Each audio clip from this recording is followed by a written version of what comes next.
Application, you have to tap on your profile, and in your profile you have to tap on these three lines which will open up the menu bar, and here you simply have tap on settings and privacy.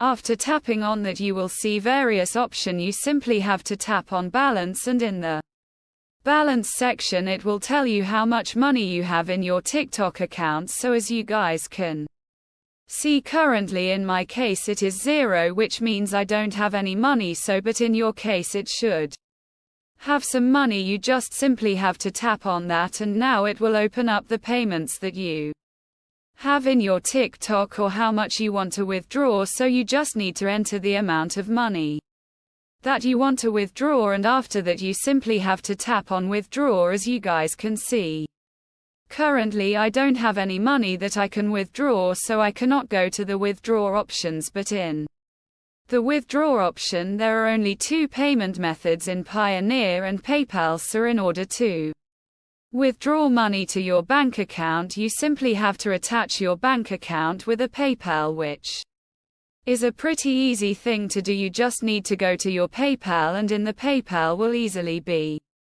able to attach your bank account or your debit or credit card, whatever you want to do. But if you don't have PayPal, or you simply have just like Pioneer, there just do you know about the PayPal, but you only have the instructions, you can only withdraw using these two options. So you just need to utilize them. You can add bank account into the Pioneer as well. Pioneers have the local bank account. You can also add your bank account or any of the payment option you want in your PayPal as well. So that's pretty much it. That's how you guys can do it. Hope you guys find this video helpful.